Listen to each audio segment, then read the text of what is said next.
Halloween. Spooks, candy, fun with friends and dress-ups. It's the best time of the year. But where did it all start and why? And is there any real-life spooks to this campy spook extravaganza? Hello and welcome to the Hoke Poke Pod, the show where we explore the strange and unusual. Really? We're just two idiots poking stuff we don't understand. So join us as we dare to ask the questions that nobody wants answered, such as, should we try apple bobbing as an alternative to dating? Is Halloween the perfect time to hide a dead body on your front lawn? And what pagan holiday won't those Christians take over? I'm Erica. And I'm Emily. Let's get down to boozness.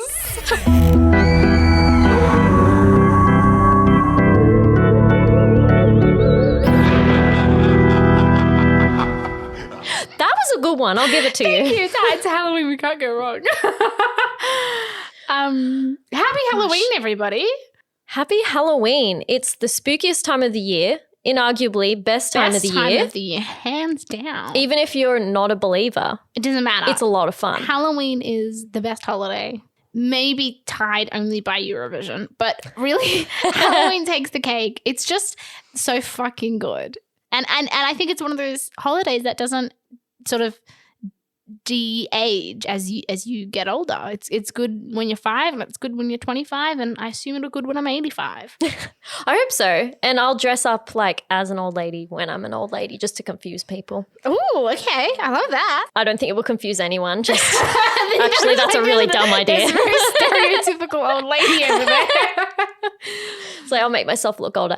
Anyway, but Halloween. So this is a very patchwork holiday, isn't it? Oh, yeah. It's full of cultural, religious, and occult traditions. Mm-hmm. Been around for a long time. Yeah, really, since kind of the Iron Age, which we'll get into. The Iron Age. The Iron Age, which was, a long time ago. Were a lot of people ironing? Yeah, it was the age when everyone was ironing their clothes. Everyone was real crisp.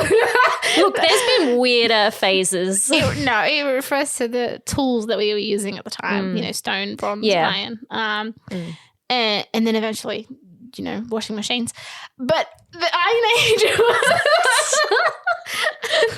it's an old holiday, essentially. Yes. And it is kind of interesting that it's persevered. I think one of the reasons it has is because it's tied so sort of distinctly to the season. And all these old sort of cultural holidays that mark the change of a season or the change of solstice or the sun moon phases tend to stick around because that's something that's never changing. It has a lot of Celtic ties, doesn't it? That's kind of where it came from. It does. Right? And when we talk about Halloween, you really, all the traditions that we know about and celebrate in kind of this Western culture in which we do celebrate Halloween do originate predominantly from what is called Samhain, which is the original Celtic celebration of just that. It's the end of the harvest, the end of summer, and kind of the entry into the months of darkness, of the cold, of the winter, the end of the harvest. And so there was this big festival, the Festival of Samhain, which pretty much celebrated all those things that had come and looked forward to good winter and sort of a hope for a winter that wasn't going to be too brutal. Yeah. And I think there was a strong belief that particularly October 31st, that marked the new year when the veil between the living and the dead was at its thinnest. Yeah, which and all the stuff is seasonal. It's tied into that idea that because it's getting into winter and it's getting darker, that veil is thin. Those sort of spooks and ghouls and ghosts and otherworldliness seeps in at this time of year uniquely in a way that it doesn't in any other time of year. And that's kind of the base origins of Halloween as we know it. Which I don't think a lot of people would know. I didn't know about that. Yeah, and I think it's interesting. I think growing up, we always kind of associated Halloween as the one big Western holiday that isn't religious. Like you have Christmas and Easter. And I remember there was always this kind of idea of, Halloween, it's pagan, it's the devilry, it's Satanism. Yeah. But actually, and we're going to get into the history a little bit here, All Saints Day, which is the November 1st. Yes. So All Saints Eve or Hallows Eve, as Halloween is also called sometimes, is a religious holiday. Mm. And it started off actually being celebrated on May 13th back in the year 601. So, Wow. yeah, that was All Saints' Day, and it was a day marked by the Pope to basically just remember the saints and the martyrs of Christian, religious martyrs. That one. And it was a very solemn affair. It was, remember those who have passed. And then, of course, in the mid-18th century, it was, I think, Pope Gregory III who recognized that this sort of Celtic Gaelic tradition of Samhain was popular. And you know how those Christians are, didn't really like anything pagan. And so they moved All Saints' Day to November 1st. Yeah. So it wasn't May, moved it to November 1st in order to kind of cover up Samhain. And interesting. What they inadvertently did was actually kind of merge the two holidays. And now predominantly, I would say Samhain is celebrated. We still call it Halloween after All Hallows Eve. But it is 80% of the traditions of Samhain, which is really good because they're really fun and interesting and they have a fascinating cultural history. And it's just a good time. Yeah. And I think from my research, all the things that kept popping up was that this holiday is deeply embedded in the afterlife. It's all to do with survival after death. And I think it became kind of a bit religious or kind of, I don't know. Well, I guess All Saints' Day was the celebration of dead saints. Yeah. So it was always, even if you're looking at kind of the Christian history of it, it was always a remembrance of death and the deceased. And then when you kind of go into the Celtic view of it, it was, the celebration of the time when life is thin and the barrier between us and the spirit realm is really thin. So it has always been tied to death. And I think it's super interesting that a celebration of death is one that has persevered so strongly. Like it's one of the big three holidays. Yeah. And it's super interesting that this is a huge part of our culture that is essentially a celebration of what we would usually consider to be something pretty morbid and hush-hush. That's true. And like why do we think people get so into it? Well, as a big Halloween fan. Self-confessed. I think, it's also that tie-in with horror. Like I've always loved horror since a young age. Yeah. And I think that Halloween is a kind of perfect meat of horror and camp. Yeah. It's fun. There's a childlike nature to it. It's really communal. Yeah. It's, see children running across the street in costumes and shops have spooky spiders and cobwebs. Yeah. And I think that there is something really important and fun about celebrating the stuff that scares us. Like fear is such a, fear is, everything that lives, I think, experience fear, but it's such a sort of human idea to acknowledge that, hey, we're all scared of stuff. We're all worried about our mortality. We all mourn the dead. We're all are probably a little bit afraid of spiders.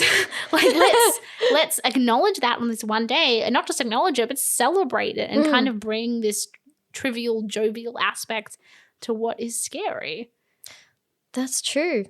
Well, I guess it also comes into, I ended up looking at all of the Halloween films, not watching them, just I did not realize how many Halloween films that there were. There's like 13 at the point they keep going. Yeah, they just keep going. And it's like, these are horrific films, like very gory.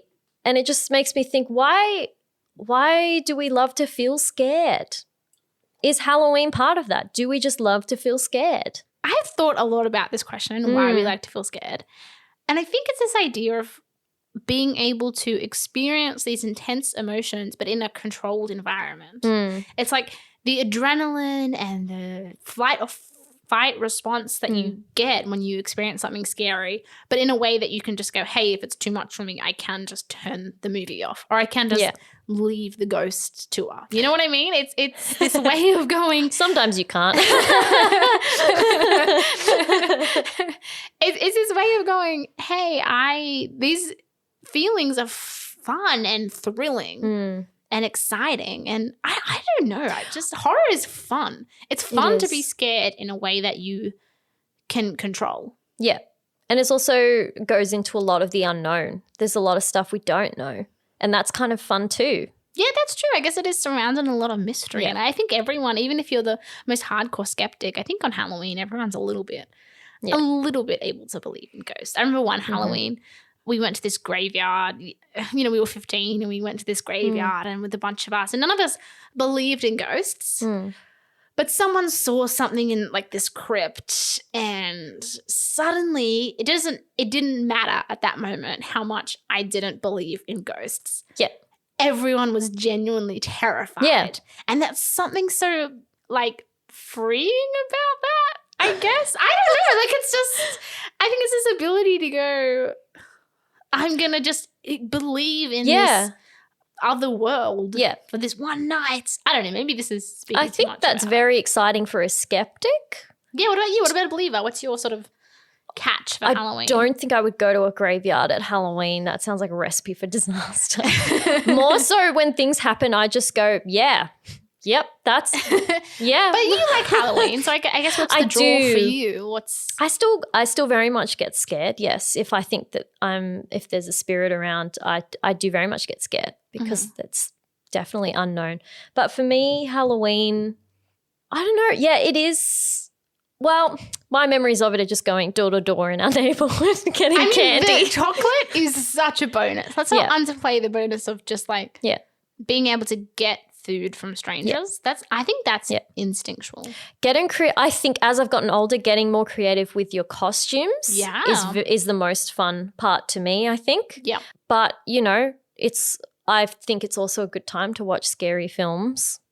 And it's just kind of feeding into that bigger picture, I guess. But it depends because we've been looking into like the superstitions, the type of traditions, and some of them are quite odd, especially like where they've come from, as you've found out with a few things. Yeah, there are some really fun. And everyone, this is the thing, I think Halloween is so communal. Everyone knows the classic. Everyone knows about sort of, jack-o'-lanterns, carving pumpkins, trick or treat or stuff. But do you mind if I take you on a little story? And I'll tell you the story of jack-o'-lanterns. Oh, please. Or of Stingy Jack, as he was called. So like all old folk tales, there are a few different variations online.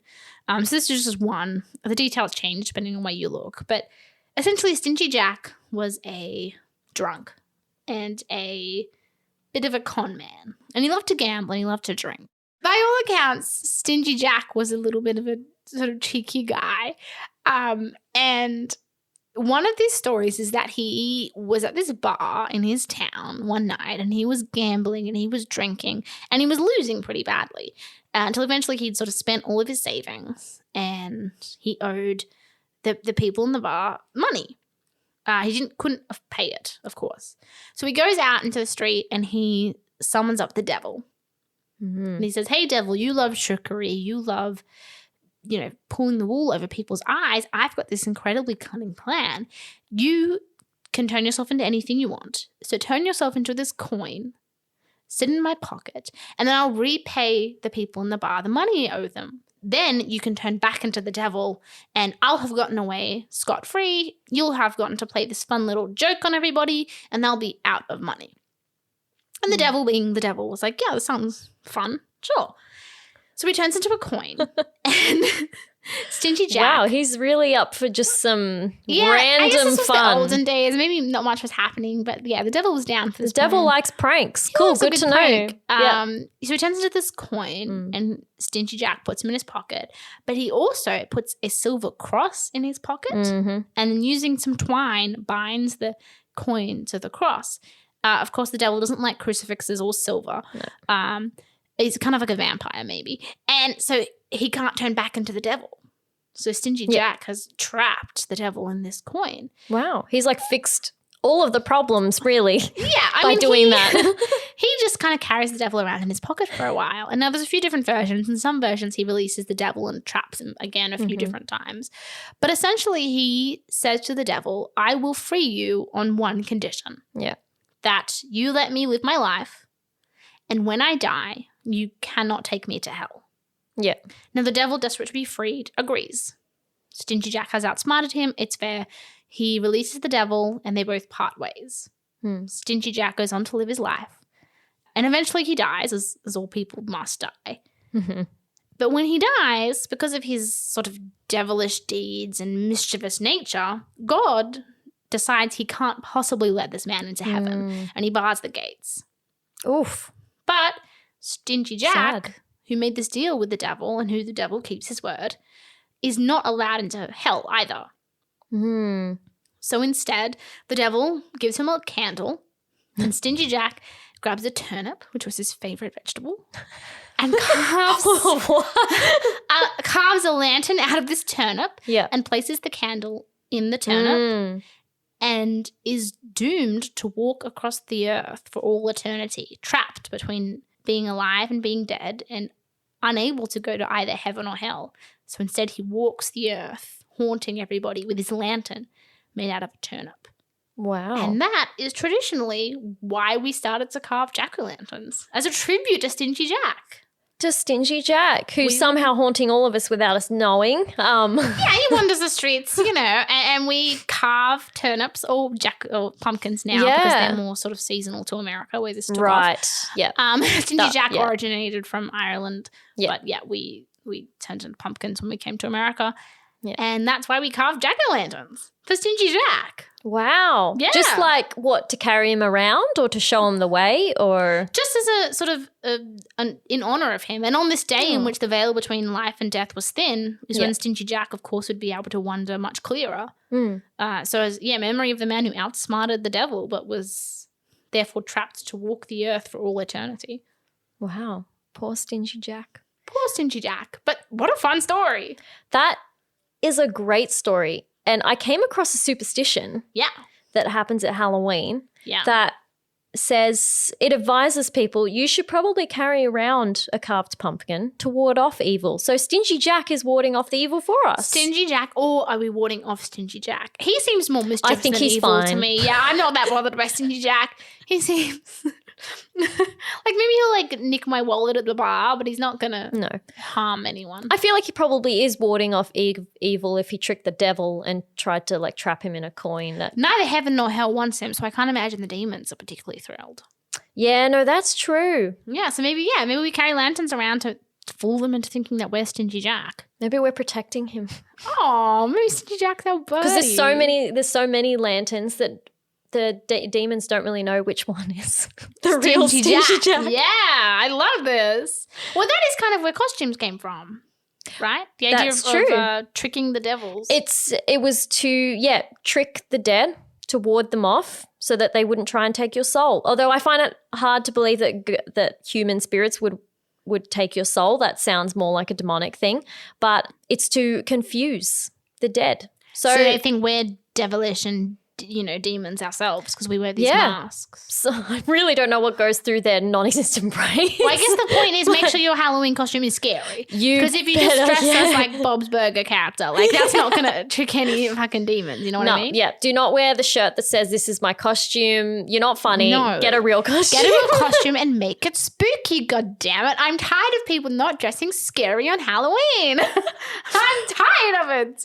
We're making our standards really high. And if you do have a really good costume, make sure to email it through to us. Yes. Oh my gosh, send us your Halloween costumes. Yeah, I'm so excited. I think we need to set up a competition or something. Yeah. But Erica, what was the next crazy tradition that you learned about? So the next crazy tradition is trick-or-treating, which I think even more so maybe than carved pumpkins, trick-or-treating is the Halloween thing. When you're a kid, oh my God, best time of the year. Yeah. I think in Australia it wasn't always a thing. I kind of started kicking off when we were kids. Yeah. I remember kind of a very distinct line between one year, no houses were doing trick-or-treat, and then suddenly every house was doing trick-or-treat. Yeah. Which is good. I think it's also a really nice communal experience. Hey, you're gonna knock on the people around you and get food from them. It's great. Not dangerous at all. It's fun for the kiddies. The kiddies love it. The kiddies love it, and you get free chocolates and shit, and also opening the door to kids on Halloween and it's such a nice feeling. Yeah. I love that so much. Yeah. But trick or treat actually I think is one of those more traditional. One of the Christian sort of All Saints Day traditions that has come over. And once again, it's hard to kind of pinpoint an actual origin to trick-or-treat. There are kind of lots of different things that built to accumulate the trick-or-treat we know now. But it started as this thing called souling. So on All Saints Day, the poor people in the community would gather together. Sometimes they would sing like carol, and they would knock on the houses of the wealthier people, and they would offer to say a prayer for the loved ones who had died of these families. And in exchange, the wealthy families would offer them soul cakes, which were these little sort of, we'd probably think of them more as biscuits now. Yeah. But these little kind of savory biscuits. And they would hand the biscuits over, and in exchange you would sing or do a group prayer for the deceased loved ones of the household. So it was kind of this mix of caroling and trick-or-treating, and so that was the idea. It was you get a treat and we will say a prayer for your loved ones. There's a lot of different recipes for soul cakes, but essentially it's sort of a bready thing with sometimes raisins or, some kind of dried grapey thing in them. And they were like these little sort of cookies. I guess biscuits. We didn't think of them as biscuits. But that is kind of thought to be the main origin of trick-or-treating. Wow. You give us a treat and we'll say a prayer for your dead. And now it's kind of become something else, I guess, where it's just like, well, it turned into a whole season of pranking, I think. Yeah, I think, and then it 100%. was just pranking. Yep. And it became quite like mischievous. I mean, it's always been mischievous. And then it just became more like you just say trick or treat. I'm not actually going to throw toilet paper at your house. Yeah, I don't know anyone sort of, certainly in Australia, who would actually trick a house that doesn't give you food. You normally, the idea is that if you have your front light on, you're open to trick-or-treaters. Yeah. And if they're not, then that's... Except that being said, I spent some time in America as a teenager, and my American host parents on Halloween, and I'll never forget this, I was so excited. I'm in America for Halloween. This is a dream come true. My host parents' candy that they gave out was pencils. That's not a food. It's not a food. It's not a food. I was like, this is fucking awful. This is Are so they bad. handing out slow poison? I'm so embarrassed. You cannot give children pencils when they come knocking in your house to trick or treat. It was terrible, and I think they probably did deserve to get TP'd. They didn't. They weren't pranked, but they should have been pranked. I was embarrassed to be part of that household. Well, speaking of one of the superstitions, actually. Oh, yeah. One of them was that you should give everyone a treat that comes to the door. 100%. Because if you don't, one of the trick-or-treaters could actually be a vengeful ghost. Ooh. And could either curse you or just haunt you for the rest of your life. This is like some, oh my God, this is like some Beauty and the Beast type thing. Yeah. The old lady who comes to your house, if you reject her offer, she'll curse you. Yep. If I turn into a ghost, 100% this is what I'm doing. Yeah. Trick or treat, or I'll haunt you. I love that. Yeah. That's so Halloween. And what have you got else to do when you're a ghost than to dress up as someone and go and threaten people? Oh my gosh. And the idea of you're walking through the street and all these people are dressed up, but some of them are actually real spirits. This is what's so good about Halloween. It's so much fun. I'm obsessed. You are bouncing around right now. You're so excited. It's the best time of the year. It's so good. That's such a good superstition. It is. I do particularly like that one. And don't hand out pencils. Don't hand out toothpaste. That's all you got to do. No apples. Come on. It's got to have sugar in it. You may as well just not answer the door at that point. Seriously. Really. So what was the last one that you learned? The last little Halloween tradition, which is not as common a one, but apple bombing. I can't say the word. Apple bobbing. Have you ever actually done apple bombing? I have not, because I had a really irrational fear that I was going to drown from it. Oh. Either I would fall in or something. I mean, I can swim, but what if you get stuck? They don't tend to put the apples in pools. It's usually just a bucket. Yeah, I was a small child. If anyone's going to get stuck in a bucket upside down and drown in a puddle of water, it would be me, knock on wood. But well, you may have nothing to fear, because apple bombing, it's one of those traditions that I feel like is more American, or maybe just more movies and TV. I haven't actually seen it much in real life. I have done it. Our high school used to host a Halloween carnival, and we would have apple bombing. Mm-hmm. But this actually has some really surprising origins, and this kind of predates Halloween or Samhain. Mm. And it goes back to, some people say the Romans used to do apple bombing. It's very English, essentially. But the idea was that it was not about spooks at all. It was actually about romance and love. Yes, I've seen this pop up too, that this holiday has a lot of ties with like finding your soulmate. Well, there were a few different ways you And, could like- do this with apple bombing. So one was you would sort of write the names of all the eligible bachelors in society on the apples, put them in the bucket. Because there's only like 5 apparently. Yeah, I don't know. Small towns, I guess. And then the eligible ladies would bob for apples, and you would try to get the apple that you of the guy that you wanted to date. And the idea is that if you got it in one bite, you were gonna just like live happily ever after forever. If you got it in 2 bites, you were gonna meet. It was gonna be like a fun thing, but it wasn't gonna last forever. If you got it in 3 bites and that was it, no love, it's over, no connection. Yeah. But there were other ways to do it as well. The idea is that one was that if you caught an apple and then you peeled it into like a circular shape, and then you would like spin it around the girl's head 3 times, and then she'd toss it behind her, and whatever way the apple peel fell, it would like spell it a letter, and that would be the first letter of the name of your true love. This sounds like witchcraft. A little bit. Now And that we're experts. Yeah, so it was actually a lot of, and there were other variations, like, you'd bob for an apple, and how many times you took to bite it, that's how many letters of the alphabet you counted down to, et cetera, et cetera. But the idea is that it was a matchmaking tool. Yeah. Apple bobbing. And then the idea is that because it was at the sort of the end of the harvest, apples were really in season and popular then. And so that's how it kind of got mixed up in with this sort of Halloween festivities, more about the sort of seasonality of the fruit rather than its actual ties to Samhain or All Hallows Eve. Wow. But it was a romance tool. So, next Halloween, if you are single and looking, you should try do apple bobbing. invite all your friends over and just chuck a bucket in front of them with apples and see what happens. This is also a problem with apple bombing. And I think the reason, aside from like the hygienic reasons of it, is that almost all of the time on Halloween, people are wearing makeup for their costume. You're not going to dip your face into a bowl of water and ruin your makeup for an apple.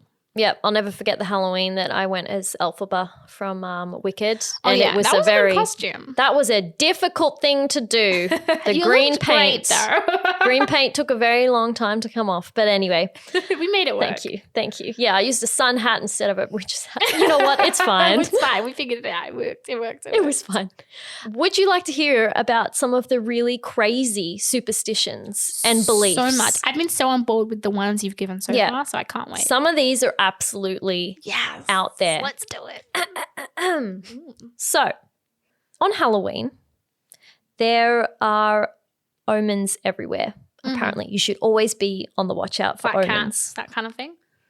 Yes, so they do say avoid black cats, but the kind I of would never in my life avoid a cat. I know you love cats. And that's We on have record. established that strongly on this show that you love cats. But they did say you should avoid black cats. But this actually has ties to it's got a bit of a sexist history because doesn't cats, it fucking everything though? Yeah, no, that's true. Because cats used to have ties to old women. And then that had ties to that they were witches. So if they had black cats, it was their familiar. Yeah. Which we didn't really talk about in our witches episode. No, but you're it's right. an Familiars interesting and cats. Also, that idea that like concept. cats are innately feminine, like that's kind of a purveying sort of idea. Yeah. And so that doesn't surprise me. Yeah. But they say you should avoid them. Although I think a lot of people have been like, no, that's dumb. Like, I feel like that's not. Luckily, that hasn't persisted. I don't feel like people are suspicious of black cats anymore. Yeah. But another familiar that you should look out for is bats, apparently. Oh. On Halloween, if you see a bat, you might die. If I just see one? If it flies around your house 3 times, What if you live it's in an like omen. a bat area? Like my childhood Well- home was a bat like house. Like there were bats in all the trees around it every day. Oh my God, maybe you're like immortal. I don't know. But I mean, I think you should avoid bats. They have diseases, Ebola, you know. Yeah. Well, this is my favorite part of this. If the bat flies into your house, Bad. it means the ghost let it in and your house is haunted. So you got two problems. You got a bat in your house and your house is haunted. So I'm haunted and Sorry I'm to going to tell die you. soon. Double whammy. Yeah, if it's gone around your house 3 times and flown in, you're fucked. You're really fucked. Damn, okay. If you see a spider, it means that either a witch is near or someone dead is watching over you. What you can do to test this theory is throw the spider into a candle. If it burns up, it's a witch. Wait, what if it runs away? It's someone looking after you. That's so fucked. But for some reason, it's a Halloween superstition. Keep a lookout for spiders. That might be why there's cobwebs, like part of the. You've lost it. I hate spiders. That's what I hate spiders, but that's so fucked. You can't see. Also, we live in Australia. There are bats and spiders everywhere. You can't see a spider, catch it, and then toss it into the fire like it's the fucking ring. Yeah. Yeah, this was clearly written by someone in like North America, I think. It should have ended if you see a spider. Yeah, it's either a ghost or a witch. Catch it, throw it into the flames, and if you successfully throw it into the flames, congratulations, you're a sociopath. That's so fucked. You're going to love this one. So another thing you can do to test, I don't know, if you really want to find out when you're going to die, I suppose. Oh, yeah. You can throw a big bonfire Yeah. and write your name on a stone or mark it with like your initials. Throw the stone into the bonfire. Okay, yeah. And then the next day, dig through the ashes to find the stone. Okay. If you can't find it, it means you're going to die. Like soon? Yep. These are all Halloween things. Okay, wait, hold on. But it's a rock. Yeah, I know. So it's not going to burn. Yeah, So I mean obviously science. you're going to find it and you're going to be dead soon. I'm the believer and I'm saying science here. Like, it doesn't really make any sense. You know what? If it's between throwing a rock or a spider into a fire, definitely throw the rock into the fire. Yeah, I think that one's debunked, to be honest. The next one is if you want to find out your future rather than your death, something a bit brighter. What you can do is stand in the middle of a crossroads and the spirits will whisper your future to you. Or you might get hit by a car. So like just you know. I mean, if you do get hit by a car, then that's your future. You And figured it death. out. And death. So, maybe you should dug through the coals, you picked up the stone, go to the crossroad, it all comes true at once. Another thing that came up was real horrors that have happened during Halloween. Not necessarily superstitions. But bad shit that's happened. Yeah. The horrors that have happened that I came across is that you have to be careful with your decoration at Halloween because some people have died and these are real stories. Some people have died and either been tossed outside or they died on their front porch and people thought it was a prank or they thought it was part of the decorations. Oh, yikes. So that's what I'm thinking is that, look, if you're going to murder someone or you've accidentally killed someone, Halloween's probably a good time to do it because no one's really going to think anything else. And I'm sure this has been in horror films where it's like people think it's just part of Halloween fun. Yeah. But there was this one story where this guy died on his front porch like overnight and the postman delivered mail the next morning and just stepped over him and left because like he was like, ha. Yeah, like 100%. Yeah. Anything goes on Halloween. Yeah. That's rough. But I think what I'm about to say might be fucked up. So if it is, let me know.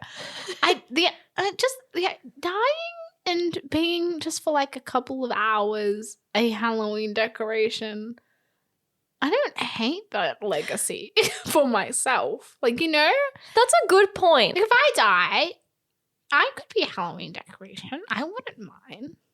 Because I feel like it really brings the horror to Halloween when people realize. And it's going to start like a legend. Like that's a cool story for the neighborhood to have. Like you've been out for 3 days and they're like, oh, why hasn't she taken down her Halloween decoration of herself? Halloween after, everyone's going to be like, oh, is that a real body or is it a prop? Don't you remember old Erica who cocked it? Like, is that messed up? I don't, like, I wouldn't mind it. I think that's on brand for you, honestly. Yeah.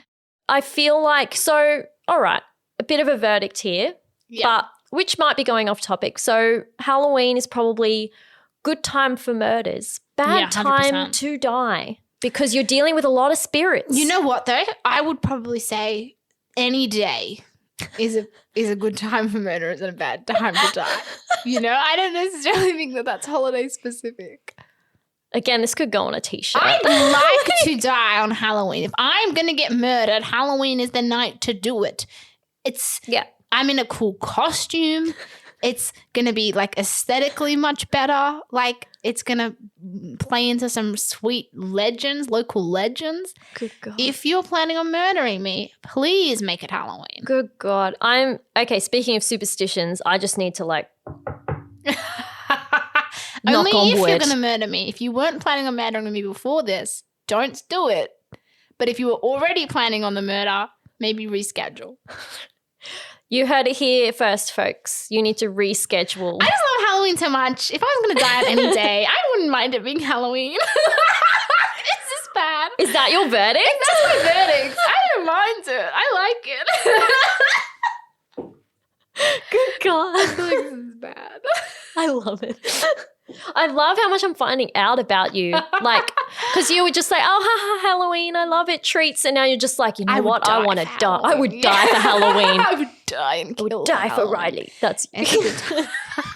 It's a good time. That's all I'm saying. It's a good time. It's just, I think it's the aesthetic. You can't get past the Halloween aesthetic. Yeah. It's good. It's a good one. I love it. Yeah. And for all you people who are superstitious out there, it's the best time for you. Yes. Because you can indulge in that for 24 hours. Get weird. Get creepy, you know? Love it. Yeah. What's not to love? Also, I feel like we should, because if we don't mention it, people are going to think, what the hell? The old legend of people poisoning the Halloween candy for trick-or-treaters is not true. It's happened like a recorded like less than 5 times throughout history. And it's always by a family member of the person who gets the poison. That's the most messed up part. It's like they put cyanide in the candy. Yes. And it's always a family member. So it's not unsafe. Go and take candy from strangers. It's fine. Well, okay, just Halloween. Only Halloween. But it's fine. It's fine. It's fine. And I just want to bring it up because I know if we don't mention it, it'll be a thing. Yeah. But that's very true. I mean, you can always just examine your candy for any puncture holes or anything, but you don't have to. That's very grim. Don't be paranoid. Just eat the candy. Just eat the candy. It's okay. And look, if you do get poisoned, they will not get off scot-free. They will be found. 100%. Don't worry about it. This is becoming a true crime. Halloween true crime podcast. It's the most relaxing true crime podcast out there. Just don't worry about it. Good God. So what have we learned about Halloween tonight? I love it. I love it. I love everything about it. Yeah. I think I didn't know about the like Stingy Jack story before I researched. I didn't know about the origins of trick-or-treating. And soul cakes. Everyone makes some soul cakes this Halloween. Like bobbing for apples for your true love. This stuff is so much fun. Yeah.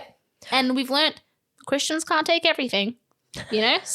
Halloween prevails. What have I learned from tonight? I've learned a lot about you. And I think I've learned that I don't know, I definitely knew I was a superstitious person, but some of this is like very out there. Actually, I did see another one as well, that if you walk backwards down the stairs at midnight with a mirror in your hand, whoever appears is going to be like your next lover. Well, I would not make it down the stairs. I would stack it and break my neck. So you hallucinate. Irrelevant. You hallucinate your next lover while you're getting put in a cast. Lady Death. Like, please. That's what it is for me. It's a bad idea. Don't do that, folks. I think you'd be happy to marry Lady Death. Oh my God, can you imagine? Yeah. That's romantic. Yeah. I actually would be... Oh, and you'd already be in a great costume. Oh my God, I'd be in my Halloween costume. I want to marry Lady Death on Halloween. I want to do it so badly. All your dreams are coming together. Oh Meanwhile, God. I'm just like spraying holy water around. No, I think the thing to take away from this episode, don't throw spiders into a fire. Yeah. That's fucked. It's fucked, and don't do it. Don't do silly things for the sake of a holiday, basically. Yeah. And don't hurt animals. It's that simple. Yeah.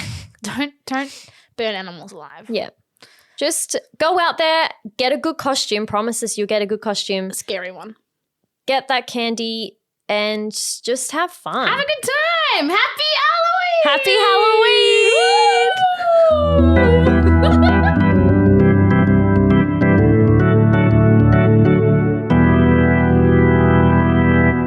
Hi, you've reached the end of the episode. Thank you so much for listening, and if you like what you've heard, it would be fantastic if you could rate us or leave a review. Or better yet, show us to some of your friends. Get the word out there about this spooky little podcast. If you want to know more about us or this episode, you can visit our website, thehokepokepod.com.au. We post updates, links, episodes, and any references we've mentioned, you'll be able to find them right there. We'd like to say a huge thank you to Giamo Timble for the amazing graphics and art that he's made for the podcast, as well as our undying appreciation to Robert P. Kelly, our marvelous and ever patient editor. We love you, Rob. And finally, if you'd like to contact us, you can send us an email at hokepokepod@gmail.com. We'd love to hear from you. Feedback, episode suggestions, whatever takes your fancy, we will be there. Thank you so much for the support, and we'll catch you next time. Bye! Bye.